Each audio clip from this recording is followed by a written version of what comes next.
It's time for daily game design. It's Black Friday, and yeah, I feel a little tired. I imagine I look a little tired, but I'm having a great time. I'm excited about a couple of things. One is a really great use for Gemini, and I imagine um, other AI type tools. This was Wednesday afternoon. I spent a couple more hours working on Adra HQ, and well, I guess an important I took an important step on Tuesday and Wednesday in that I'm committing to reducing the number of cards. At least that's the plan, and reducing the number of icons, icon types. That was the first big step, and then that translated into reducing the number of cards. Um, Well, that means laying out cards all over again. And I do have Dexterous open, this tool, um, for laying out, all this. These, I believe, are the challenge cards. But, um, anyway, spent a couple hours updating this, and it means changing the layout. But because Dexterous uses a spreadsheet, it also means redesigning the spreadsheet or like filling it out again. But I asked Gemini as we're working on the cards, to just create a spreadsheet. So what it did is it made a CSV that I put into Notepad, saved it as a CSV, and then opened it in Excel, and then it just created this spreadsheet with populated cells. And then these I was able to move right into Dexterous. Really simple, really fast. So just awesome that it made the I don't think I'd done this before. I hadn't really used. I knew it made spreadsheets with cells, but I don't think I'd ever had it make a CSV before. Anyway, just great that it can just pump that kind of stuff out. Well, hope you had a great holiday yesterday. Friends and family around. And I had a nice time with some gamer folks in the morning and early afternoon. Then I headed over to Kailua, where we had a really nice meal organized by Jayla and Robin and others, I imagine. I was late. I was like 45 minutes late. So I finished with the gamer situation, went back to my apartment, grabbed my I had a roasted chicken and a dip that my mom that I picked up from my mom, which is an onion dip, baked onion dip, which is very, very simple. I pre-mixed it actually. I made a batch for the gamer brunch, and then these are the updated icons. They're not pretty, but they're functional. That's still my mantra. Is function over fashion or something like that.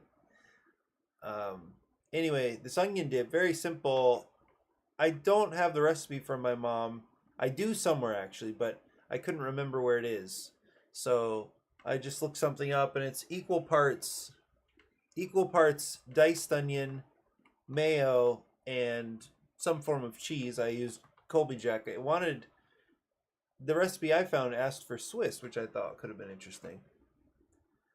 Anyway, I'd already made a batch for the gamer brunch, and then I had prepared the rest of it. So all I needed to do was move it into the baking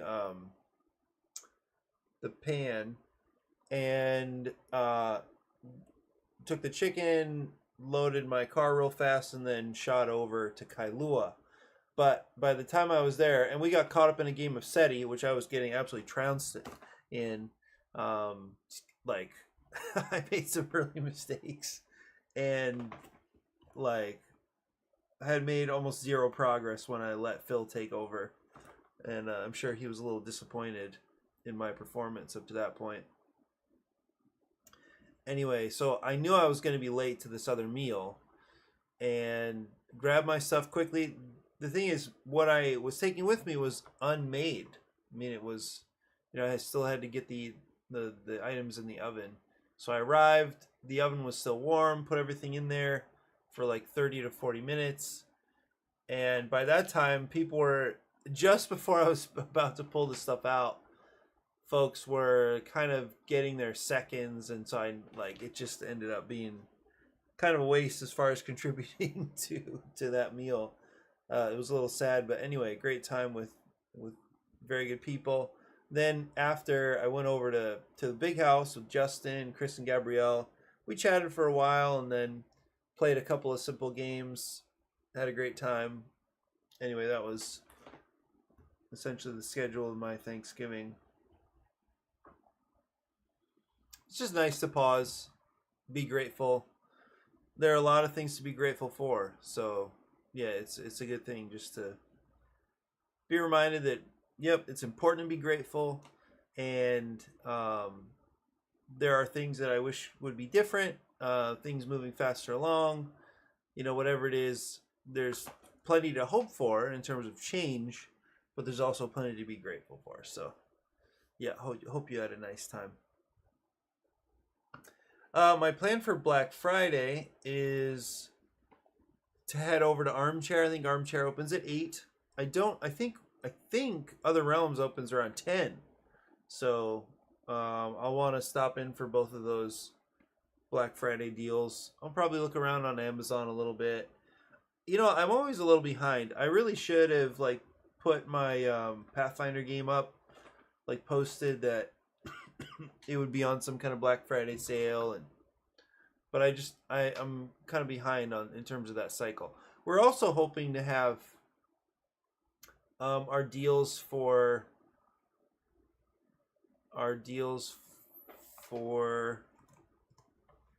the retreat at least available. At the same time, I realized I wouldn't want to put that kind of financial pressure on somebody to register for the retreat when they are focused on buying gifts for their family and stuff. I feel like that's just way too much financial pressure. So rethinking when early bird, I know we need I know we need registrations to be available. We have the details, we have the schedule, we have the basics in place. And actually somebody could register. One person they can register for the retreat. But in terms of an early bird discount and stuff like that, I think it'll be better to wait until the new year, just to give people a little time to recover from the holidays. So this is an interesting opportunity. It's not a meaningful opportunity yet, but it'll be a good exercise, and it could turn into opportunity, or it's an opportunity that could become something more and something interesting. So Orapa Mine is a little game. In fact, I have it. I'm going to go grab it. And maybe this will help.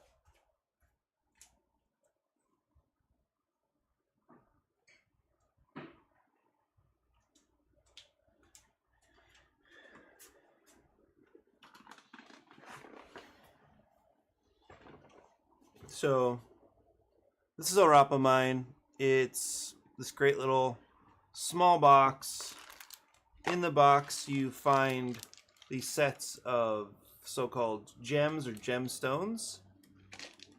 It's best at 2, I guess, but you can play with a bigger group.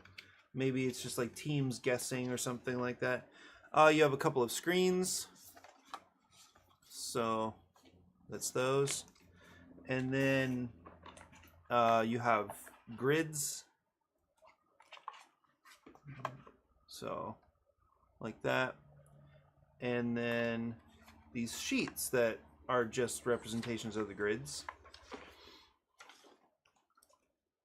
And so what happens is you lay out your gems on this grid following certain rules. And they're all these regular shapes.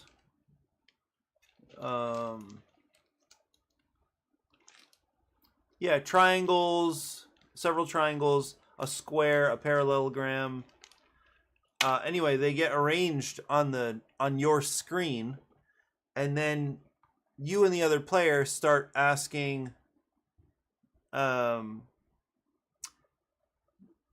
you start checking all the different possible pathways into this grid. The way that works is for you to say, because you can see that maybe you can't, but anyway, 1 through 18. So numbers go across the top and the side, and then letters A through R, and they're just they're not even really coordinates exactly. They're just entry points into the grid. And so what happens is you follow. Let's say for example you chose E. So if I said E or 15, either way it works. So you're supposed to imagine sending in this pulse of light, like a laser beam. And if when you, let's say your opponent asks for E, then you would look across your grid and notice that there are no shapes in the way on that path. Whatever it is moving in, this beam of light would not encounter anything. So you would say exit 15, no change, or no color. You can notice that there are different colors associated too with these shapes. If, however, let's say we're interested in like we pick 17 as somebody did, and when they're asking you when you're asking them, you're marking this sheet, so you're kind of getting a visual. You're trying to get the sense of the layout of the gems. Well, here, if you had, I wonder if this is like actually clear. Let me see.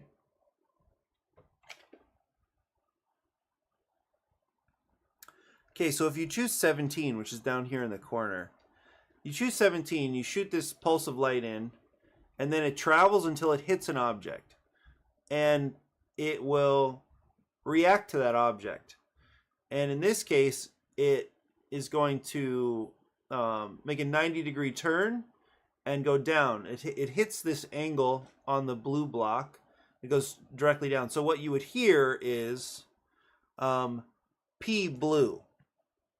P blue.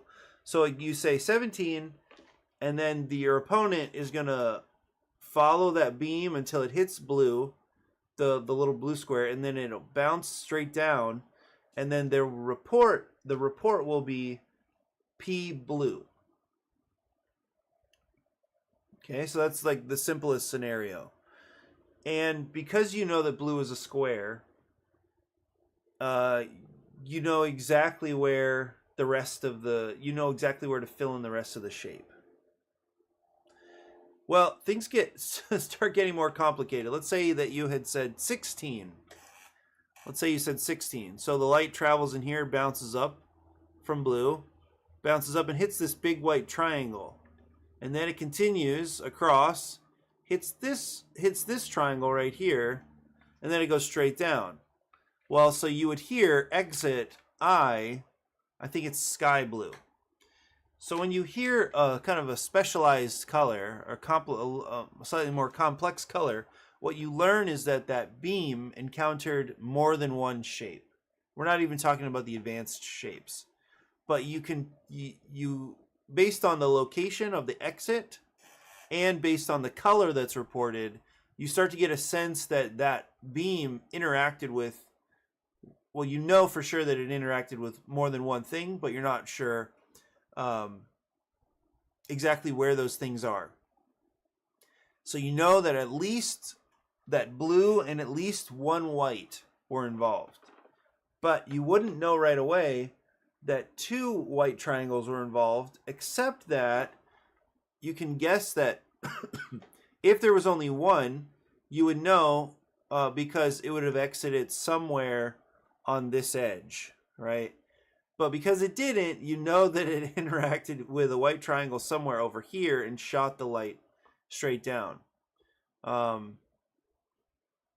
So anyway, it gets yeah. there are some people who can deduce things a lot faster than me, but there is an actual like process to figuring out and like eliminating possibilities. And so let's say that there's the white is there somewhere. Oh, here's another little case. So let's say you drew a line from B. So B would exit B white. All that means is it hit a straight edge. You don't know where that straight edge is. The straight edge could have been over here. But it happens to be on the very edge where the beam of light started. So, fun little puzzle.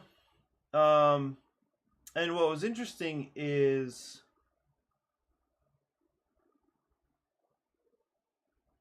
oh, cool. So this puzzle, what was interesting is that they're printing another edition. It looks like somebody else licensed it. And there was part of this rulebook dialogue that showed up on BGDL, on the Facebook group. And it's also somebody who's a published designer. So it just seems like it's a person who's pretty well positioned, and it'd be interesting to have this opportunity to get to know them and see what their network is like. But also because I like this little game, I'm not great at it, but it's really interesting. So I'm thinking, this is just something I want to shoot for. So this person invited help because there is a bunch of discussion on the BGG site. In fact, I'll go there now for Orapa Mine. There's still this, for some reason, is a game that's really difficult to write rules for. So I'm gonna go. I'll show you some of the concerns people have, and then for the rest of our time, I'm just gonna work on. I'm gonna start going through some of the rules. I've actually looked over the last couple of days. I've looked through them a little, but I'll try to talk through my process and see what I can notice.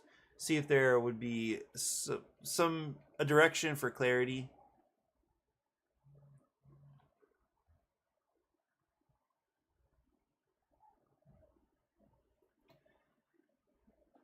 So somewhere down here, yeah. So in the forums, so web app.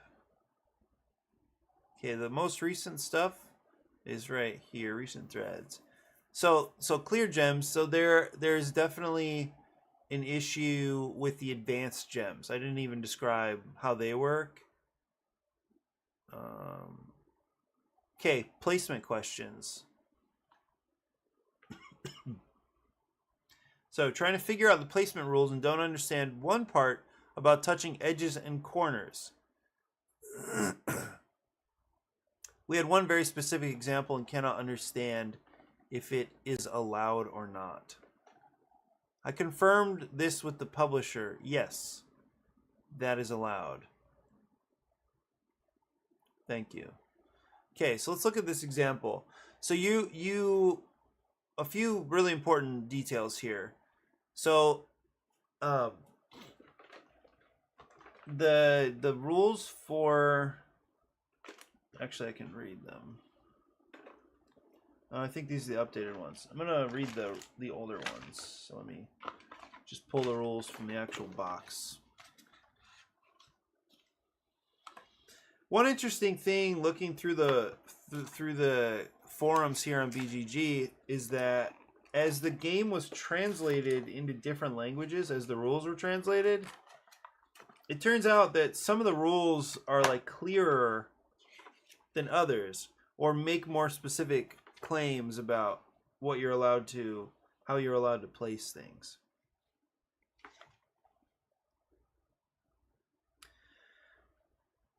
Okay, well, this is going to be exciting, I'm sure, but here's the list. Place gemstone pieces with the visible grid lines facing up.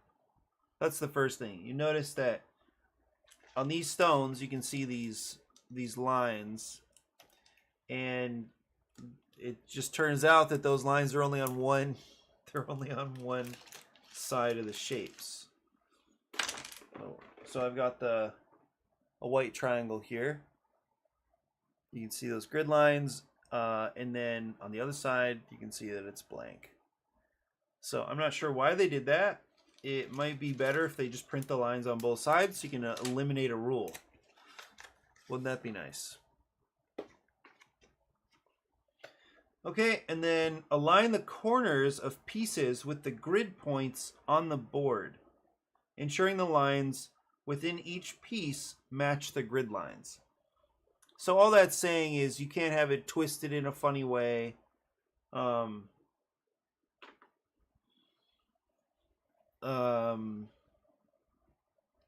Yeah, I think that's the main thought there.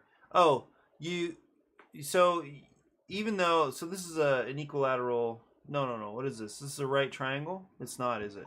It is. Of course, it's a right triangle. So you can see that these two triangles are oriented differently. You couldn't spin the yellow triangle down so that it makes almost like a tent shape. You couldn't do that in the way that this, the way the lines are in the yellow shape. But you could do that with the white triangle, because the way that the lines are sitting on the white triangle is different than the way the lines are sitting on the yellow triangle. So it's wanting you to line those up so that the shapes can only sit in certain orientations.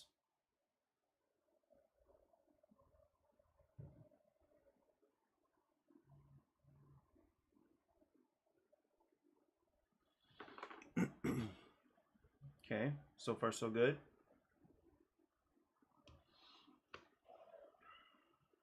And it doesn't mean that the language is super clear. Pieces cannot be placed on an angle, so it clarifies itself there. Pieces may touch the edge of the board, but cannot be placed outside of the grid. Yeah, there's a funny thing that stands out to me right away as I read through these rules. And not just the placement rules, but in general, especially when it comes to like how exactly do you check, how do you start checking where things are? Like how do you apply the theme here? I noticed that these rules use different terms for the same thing, and this is another case for that. Like, why would you say pieces may touch the edge of the board but cannot be placed outside of the grid? Why wouldn't you say they may touch the edge of the grid but may not be placed outside of the grid? So board and grid are different. So like this board, this is the board, the whole thing, right? It's talking to the material. It's referring to the material itself. Like this piece of cardboard is the board. But then on the board there is a grid. So it's important to just be like really be specific and limited. So when you refer to something, always refer to that thing in the same way. So that's an interesting, I don't know why they did that. This is probably a translation issue. And it might be somebody who's not necessarily a technical writer. So they might have wanted to not sound like they're just being super repetitive. Well, anyway, the edges of the two pieces cannot directly touch. And when it says edges, what it turns out, and this question right here is about edges and corners and whether those things can touch. Because this says the edges of two pieces cannot directly touch. Only the corners and lines within the board or between pieces may meet. There is very little clear about that. The edges of the two pieces cannot directly touch. So what exactly is an edge? Well, that would be, yeah, that's fine. One of the three sides of the triangle. So those cannot be in contact. So what you cannot do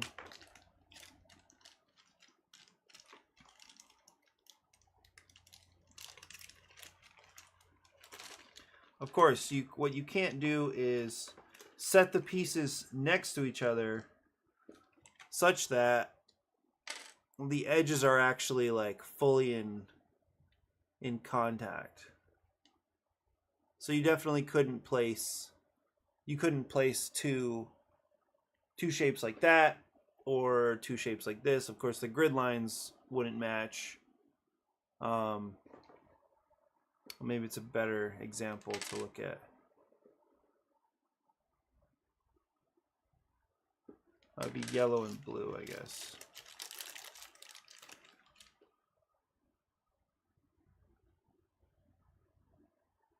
Yeah, so this, for example, could not be true. Even though the grid lines are matching, even though they're in alignment, this is not a possible arrangement. So that's what that rule is trying to describe. It's just not doing it very effectively. At least I don't think so. Right now, it would be actually great to have a top-down camera setup. I could do that, but I don't think I'm going to do that.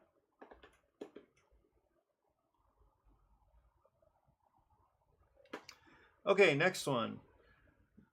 No piece should be completely hidden behind other pieces when viewed from the board's edge. So this is also a tricky one, and we'll see some examples if I do spend some more time looking through the forums. We'll see examples of that. In fact, let me go try to find one. Anyway, it's interesting that this turns out to be a legal placement, because what happens when you check the pathway related to number 1? Well, then the beam of light, the beam comes in the top, bounces to the right, and then bounces back and then back up. So what you would learn is that the exit location is 1, and it is, I think it was lemon or something like that. Okay, so that's fine. Like, the beam can actually travel and interact with everything just fine. Same is true over here. If you come in from 15, it'll bounce down and then back out 16.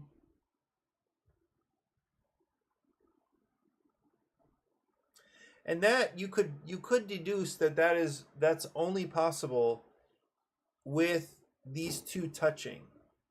That's only possible in that way. Well, no. I mean, if there's more than one gem involved, I'm sorry, more than two gems involved, you could probably figure out a way to bounce it out. But maybe not.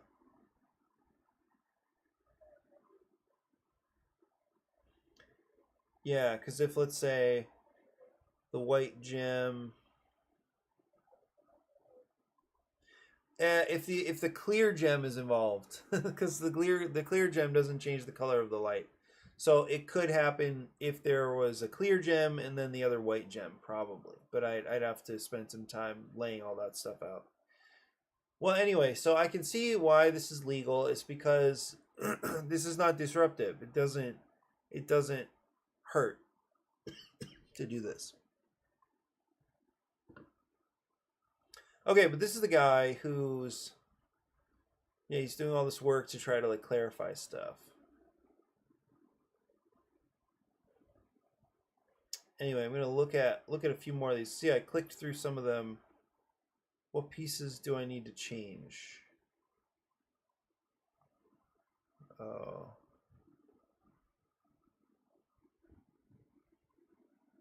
So it's the game head edition.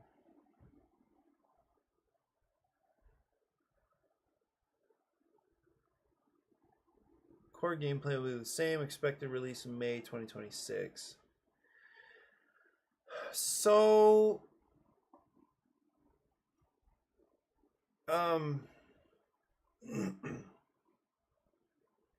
let's try this one.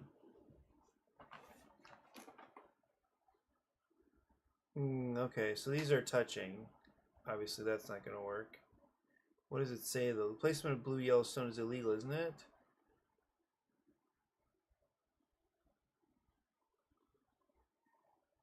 And I can't read German, so I don't know if this example is illustrating something illegal. I don't know why this example is in the rulebook because I can't read whatever that says. Okay.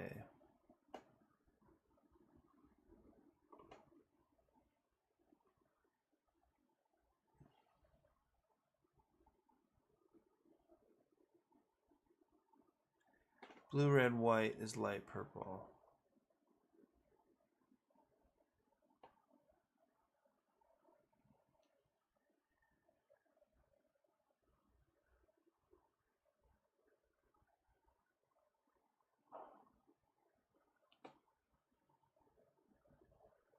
Yeah, this is funny.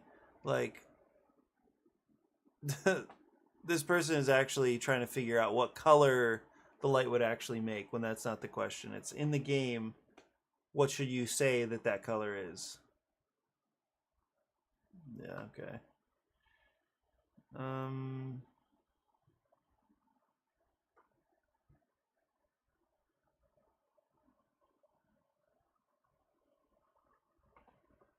I remember seeing one yesterday that had a layout. See, this is an example where it says, I bought the German version. Oh, wait a second.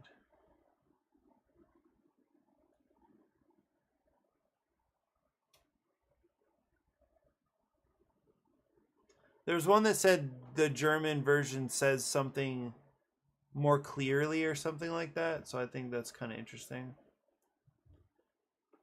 Black piece color interactions. Let's look at this one.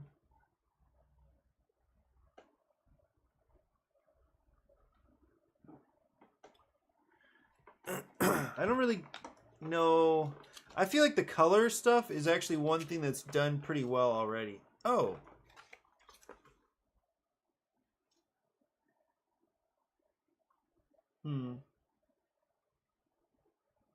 Oh, it's interesting that here in the English rules, that illustration looks similar in the sense that there are like conversation bubbles, but the gems are laid out differently in this example. So then in the German version we looked at.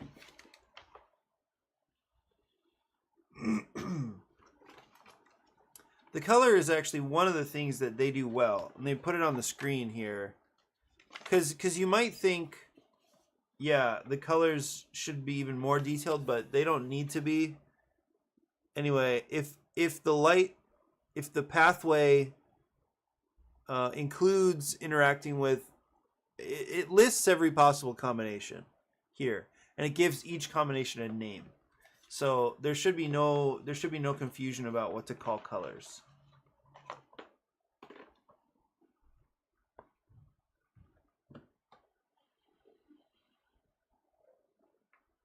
And the rules change between editions.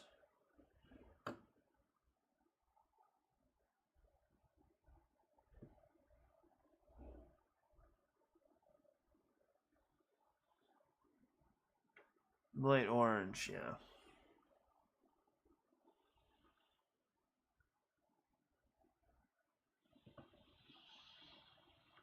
Yeah, this is also kind of crazy, like that there is that there are different editions going on.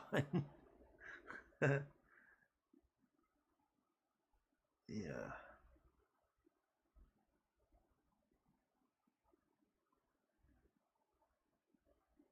Yeah. Yeah, oh, here it is. German rules say corner on edge is fine, edge on edge not. Yeah, edge is a better. I think side actually might.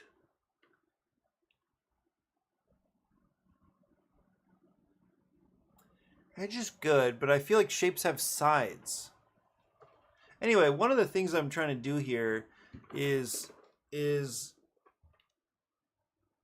think about the kind of oh,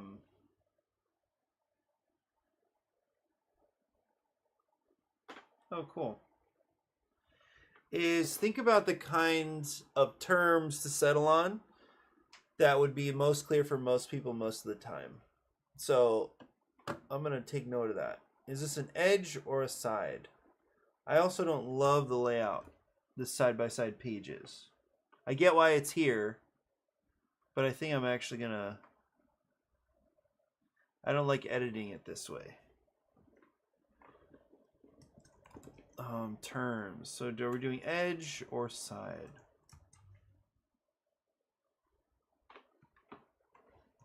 Well, so all I'm doing actually is I'm going to share some ideas with Paul and see if he likes the direction, because there's a chance that they would hire me to work on this. There are some other people too who are working on it, but anyway, I think I'd be able to help with these clarity issues. So that's why I'm just kind of looking through this, thinking about yeah, what sort of language choices I would make. There was one that was a good case to look at. I remember seeing it yesterday.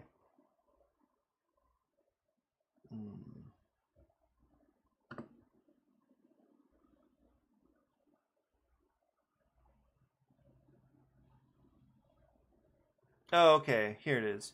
We played several games with the clear gem recently, and in every game, we had the same problem with the position of the clear gem. In each session, it was impossible to find the exact position of it. Here's one example. Let's look at it.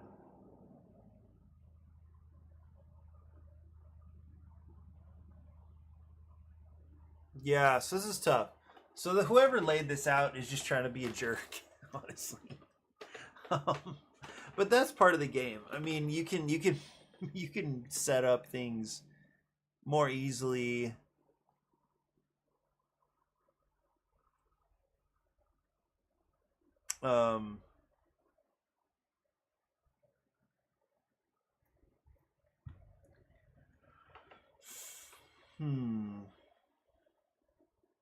So you can see the person is experimenting with the placement of this clear gem.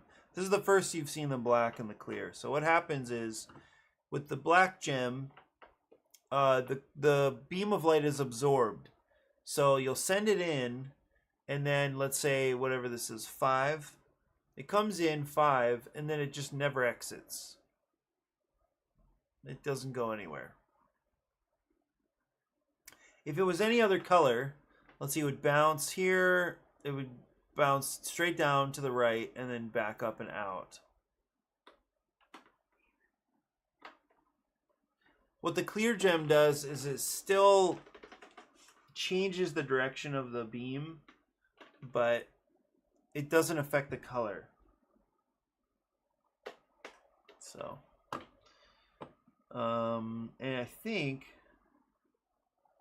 if I remember right,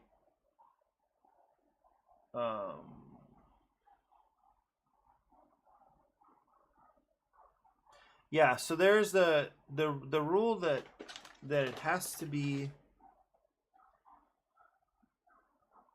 no piece should be completely hidden behind other pieces when viewed from the board's edge.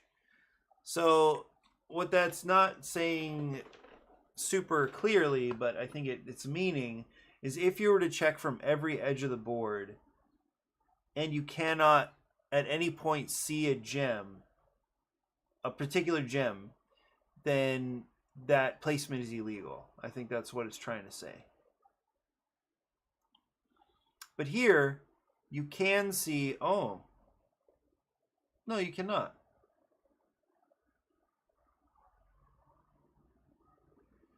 What does it say?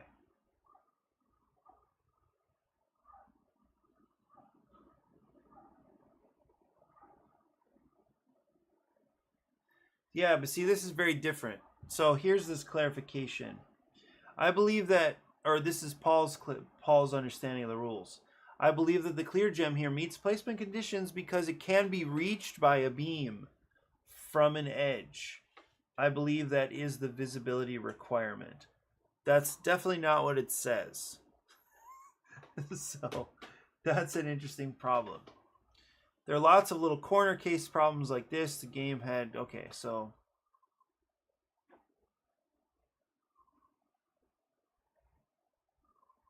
Oh, dang. They said there are lots of... Okay, I'm considering adding this rule. If a player is discovered to have created a gem configuration that cannot be perfectly solved, even after asking all 136 possible questions in the game, they lose? What are the 136 questions? Is that what that adds up to, all of those edges? Wait a second. 1 through 18...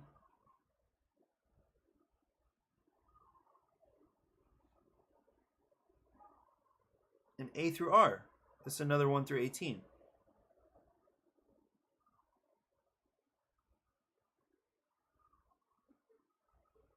What? That means there's 36. There are 36 possible. I don't know, maybe that's a typo? No piece should be completely hidden when observed from the board's edge. I read this, the laser has to... Yeah.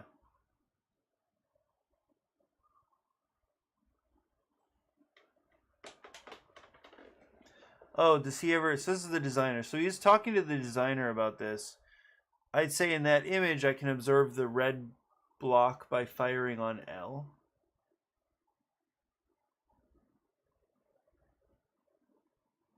No. Yeah, he's definitely understanding the rules differently. Excuse me. Oh, I thought we were talking about the clear gem. Yes, the red's fine. Yeah, I see Paul was just giving that as an example of like the red is visible. The red is legal because even though you shoot a beam and it's not directly in the way of the beam, it still counts as being seen by the beam.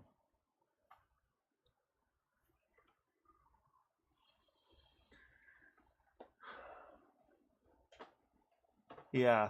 So this is partly why I think Paul is asking for help. Is because yeah, there's still not it's still not clear.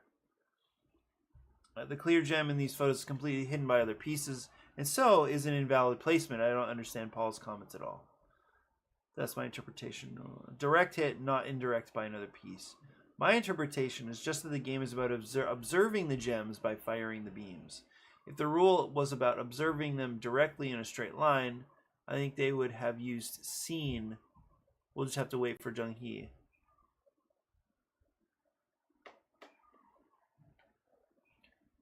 No piece should be completely hidden. Yeah.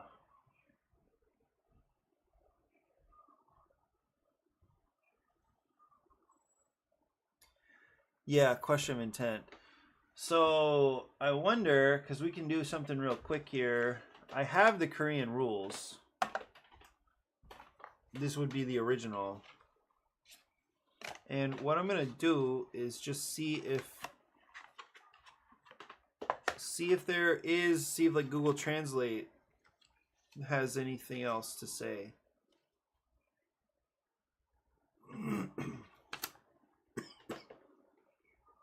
Excuse me. Also interesting that these languages take up different amounts of space. Of course, that it happens all the time, but it's like a very different amount of space. Very different.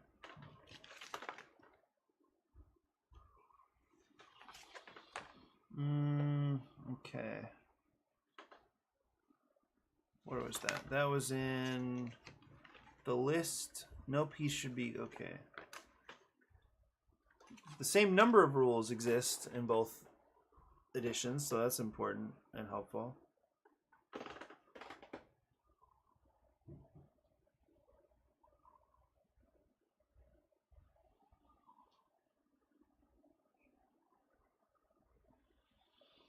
Yeah, and it looks like this might have even been translated by Google, actually. When viewed from the edge of the board, no piece may be placed so that it is completely surrounded by other pieces and not visible.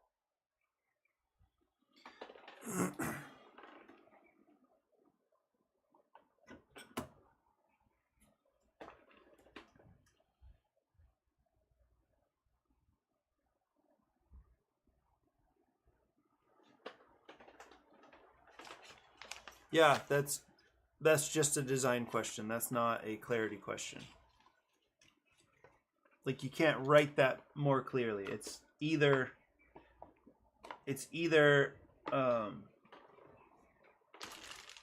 you have to, there has to be a direct line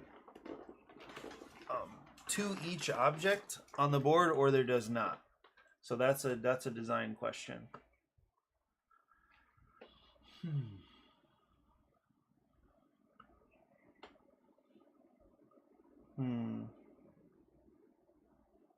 This was November 15. Okay, so this is recent.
Yeah, was that one of the earlier examples too?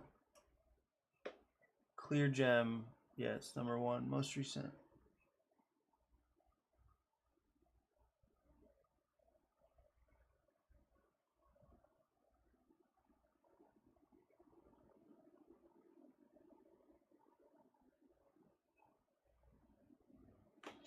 What? Yes, it is gone, but now you can ask what is in a specific square?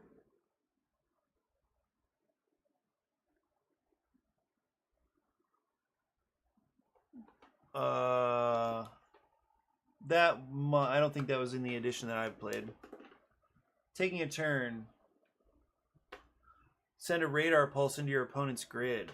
Your opponent visualizes the movement of the pulse through their mind board as it bounces off gemstones and eventually exits their mind board. I don't love this use of mind board, but I get it, I guess. I don't know why I was distracted by that. Hmm.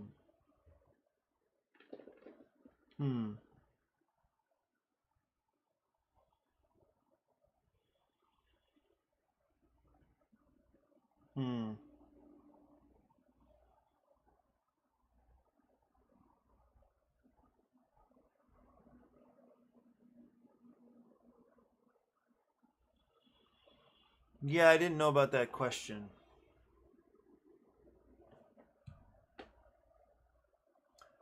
Okay, so this is where I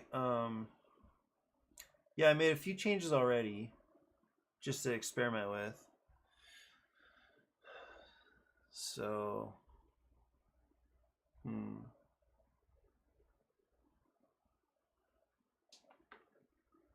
radar. What is radar? It's a certain type of, it's like a wavelength of light, right?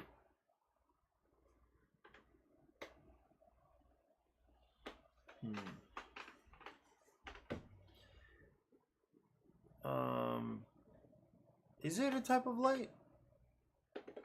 It's an electromagnetic energy, maybe? That's also light, isn't it? What is radar?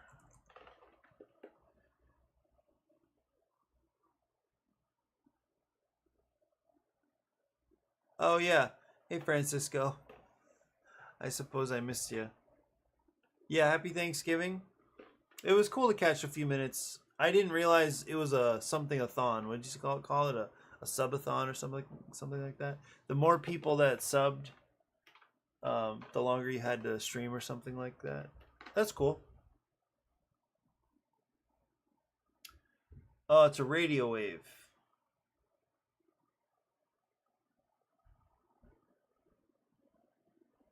Yeah, I think that the thematic language is doing a fair amount of damage to the clarity of the rules.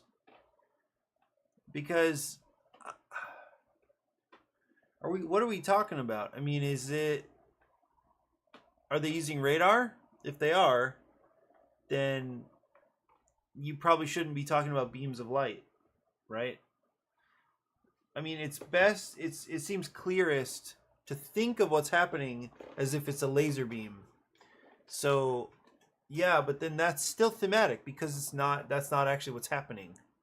You're just tracing a straight line until you hit something, until that line encounters an object on that grid. So anyway, it just seems like the theming is really adding to the confusion here.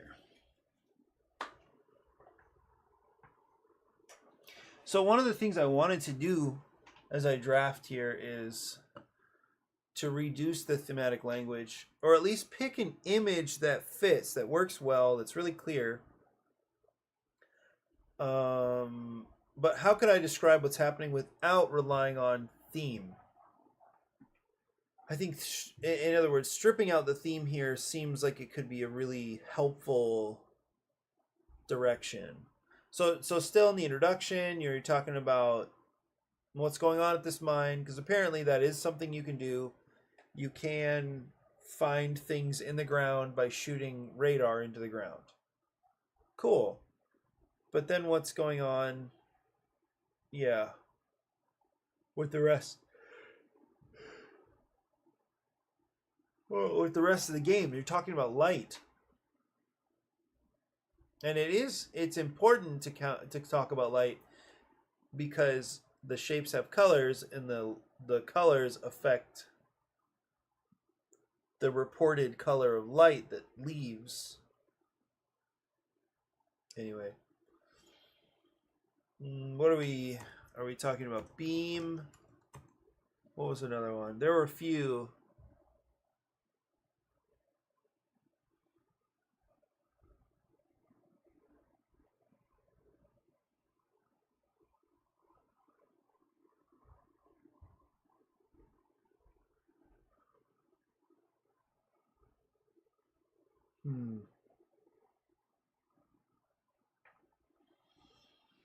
Okay, Orapa Mine is a deduction game with a challenging spatial puzzle. Your opponent has secretly arranged a set of gemstones on a grid behind a screen. Your task is to map the arrangement by analyzing pathways through their grid. Of course, you've secretly arranged your own gemstone puzzle for your opponent to decipher. Whoever can solve their puzzle more efficiently is the winner.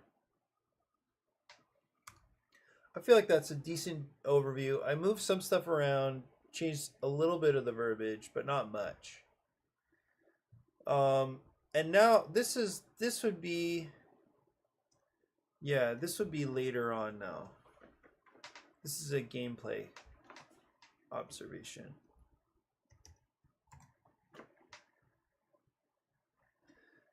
Okay.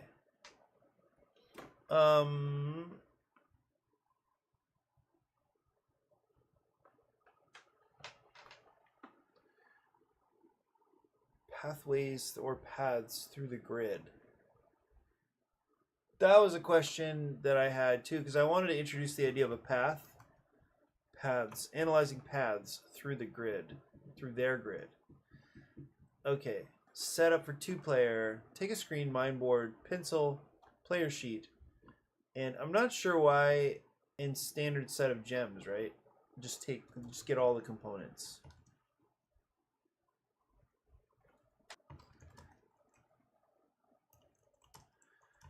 Standard set of gems. Do we like gemstones? Do we need to use that? Or do we just like gems?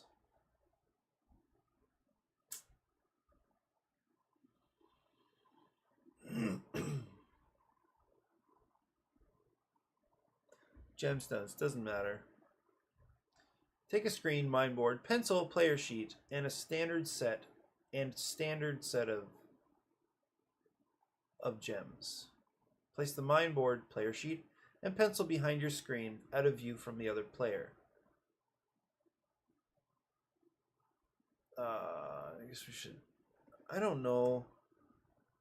I feel like he probably separated these for a reason, but I'm not sure what that reason is. So I'm just gonna eliminate.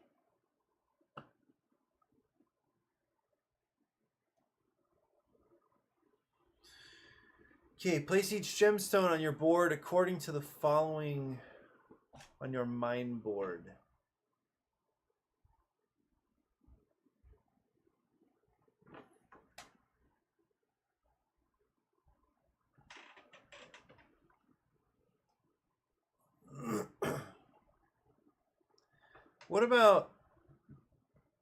What about player board? Player board and solution sheet. Solution sheet. Take a screen, player board, pencil, solution sheet, and standard set of gemstones. Oh, I said gems. Gemstones. Advanced gemstones will be explained.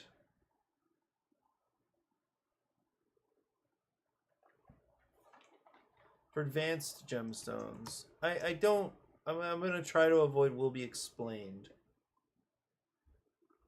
Well, no, I'll leave it for now. I think one thing here is it's cool to like figure out how to balance changing somebody else's work. Like they did it for a reason. So I'm going to do as best I can to leave it in that person's style. Because for whatever reason this works better for them, and to just change all their stuff, it doesn't feel good to see that type of change, right? So what I'm here for is really just clarification. So I don't necessarily need the game to be written, the rules to be written in my style, but instead to make sure that I aim for clarity. Place each gemstone on your mind board according to on your player board. On the grid,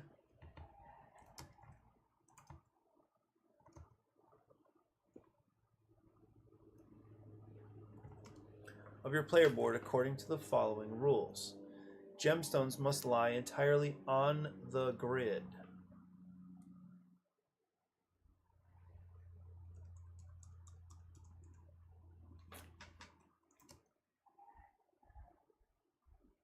Well, I'll come back to this because first thing I'm just going to clean up this language as I understand it, and then I'll come back and see if there's a clearer way to talk about where these gemstones should be.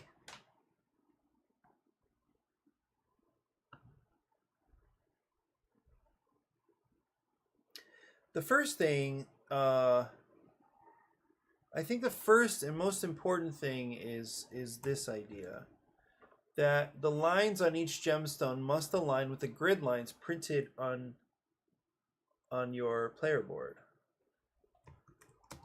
With the grid lines, and I think this actually gets us pretty far down the road of understanding where these gems are allowed to be. The lines on each gemstone must align with the grid lines printed. So I still think we want the idea of lying down.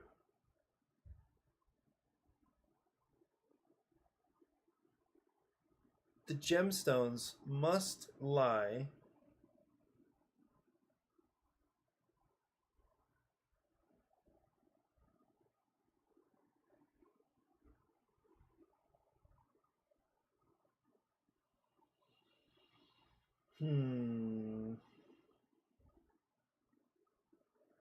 of your player board according to the following rules.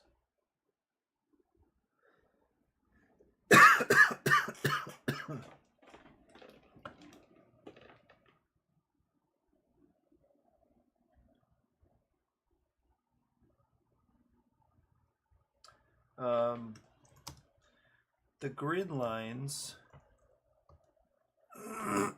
printed on the gemstones must be visible. So here's a kind of, this is perhaps a style thing. Like, how many details should you include in one sentence? Or is it better, for the sake of clarity, to separate these sentences?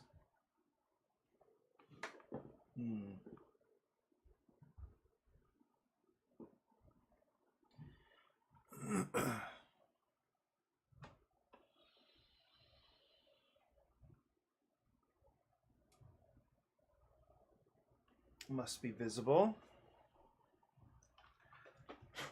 So I think here's a process question, isn't there? There's one right here. Because would you, let's say, I wonder if I can actually just use,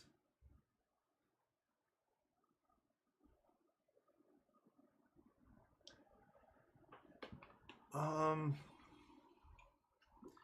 have the top-down stuff I need. I don't have a lot of time though. I'm gonna move a few things around here.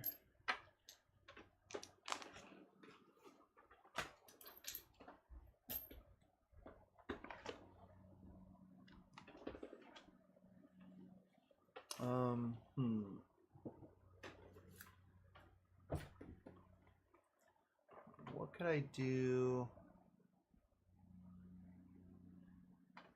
Yeah, actually, wait a second. Not quite tall enough.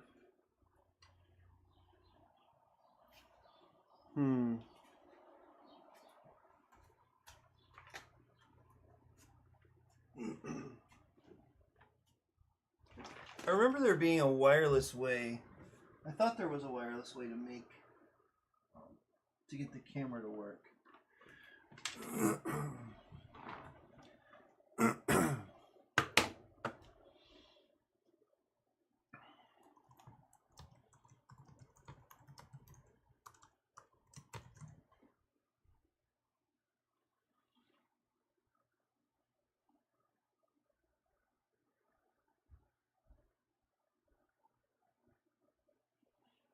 Okay, never mind. I do need I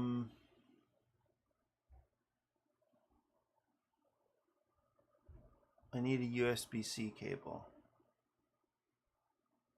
I don't think I have an extra jack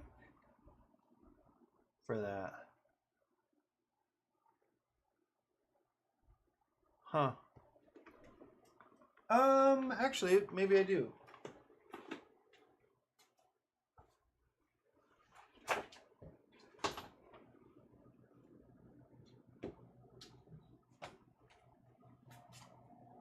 Let's see.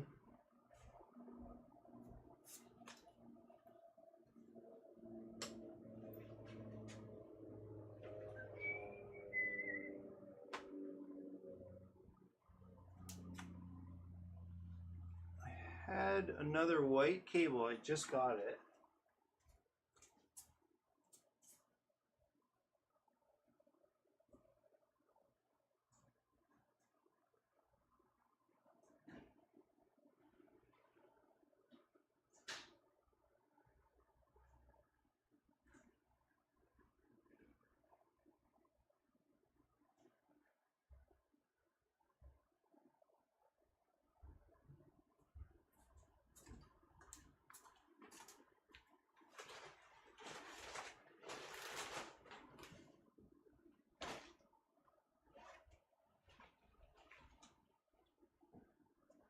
Okay.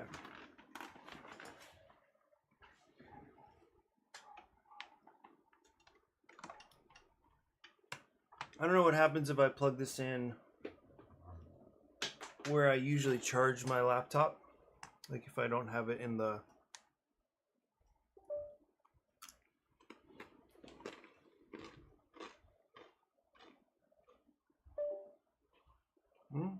Looks like it might work.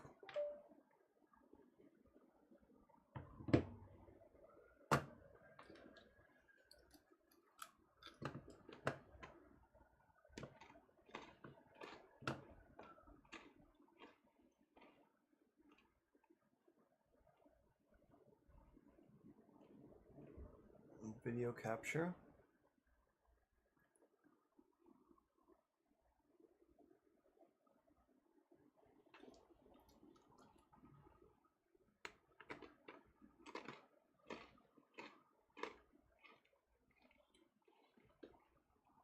Okay.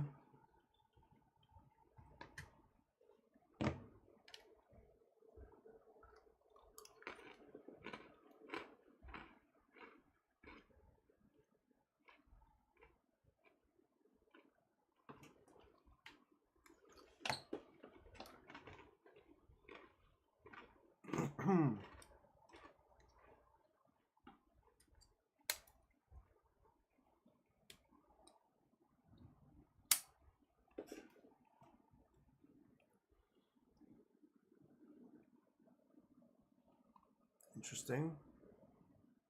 I'm going to deactivate it for now.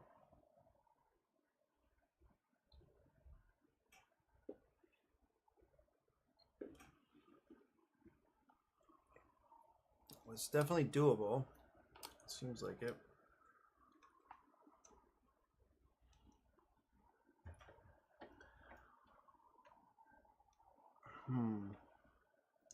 It's kind of awkward the way it wants to... Oh. That sounds like a frustrating situation. Can you tell me more about what it is? And Oh, I didn't know there's a way to...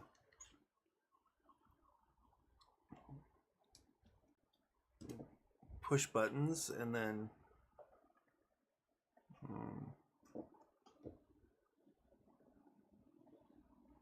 Yeah, I don't know the best way to do this right now.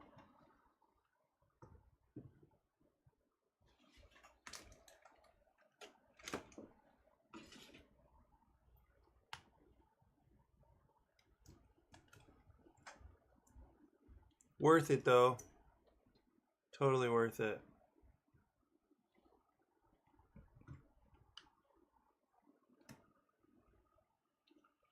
See, because it kind of wants to fall out.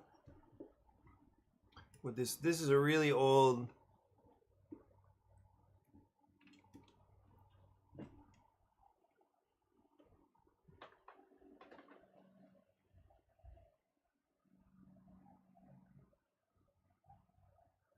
I mean, it's technically working.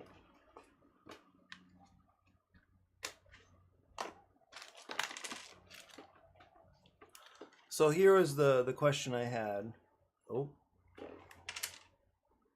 I wonder if there's a way I can not have it on a stand, actually.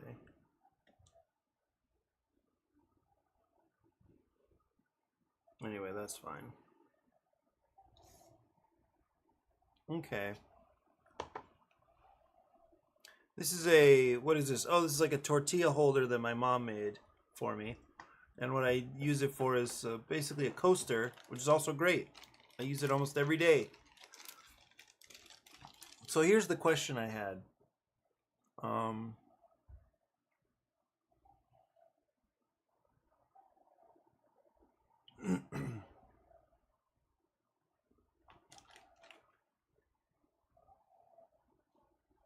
So when you interact, when you go to set up this game, what's most important first?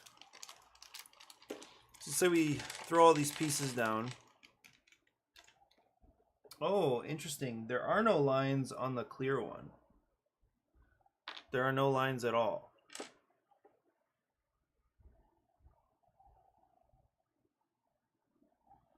But ignoring that, everything else has grid lines. So I think the first thing you might want to do is orient them so that you can see the lines.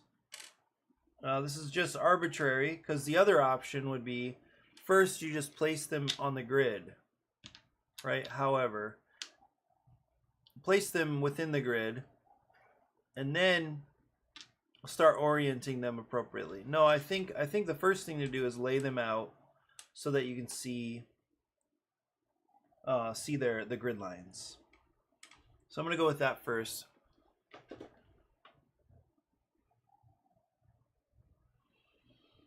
Hmm.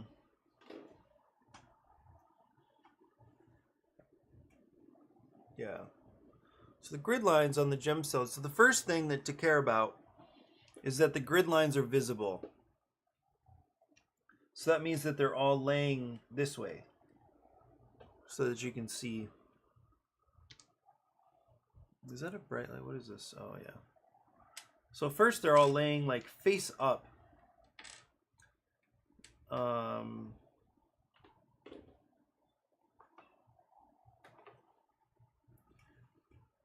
I almost want to clarify additionally to say something like this is the face of the gemstone.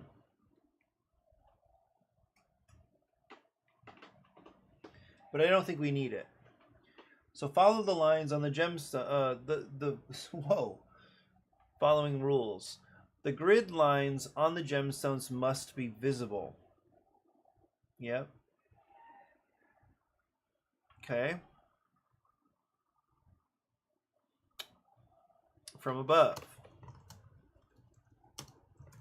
Okay, that's the first thing. The lines on the grid lines.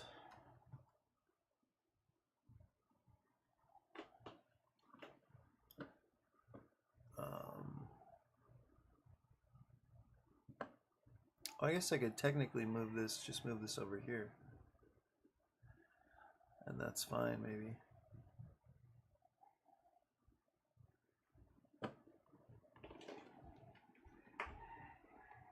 Well, you know what I have not been doing is running this fan.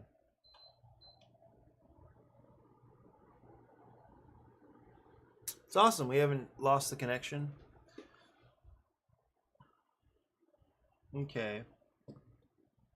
Take a screen, player board, pencil, solution sheet, and standard set of gemstones. Place the mine board, place the player board. Place the player board, solution sheet, and pencil behind your screen, out of view from the other player. Place each gemstone on the grid of your player board according to the following rules. The grid lines on the gemstones must be visible from above. The lines on each gemstone must align with the grid lines printed on your player board.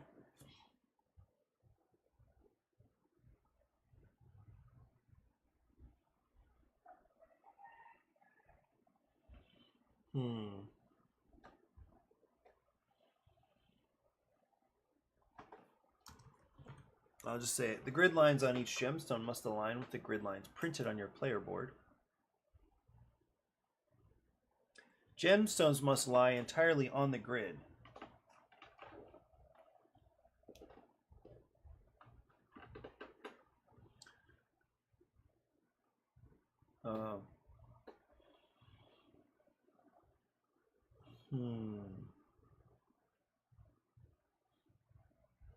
What if there's a way to get at this idea really efficiently?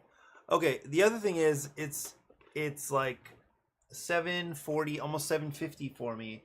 So I do want to run down to Armchair. They're gonna open at 8. So I think I will transition away at this point. It's been an hour and 15 minutes. Anyway, this is really fun. I don't know for who else this would be fun, but for me, I really enjoy this kind of thing. So I'll definitely be picking this back up soon, probably this afternoon. And anyway, we'll go through the process, hopefully achieving real clarity. Anyway, thanks for joining today. Have a great and productive Black Friday. Don't spend too much. Act with wisdom and integrity, and hopefully you all have a great rest of your holiday season. Anyway, see you soon. Bye bye for now.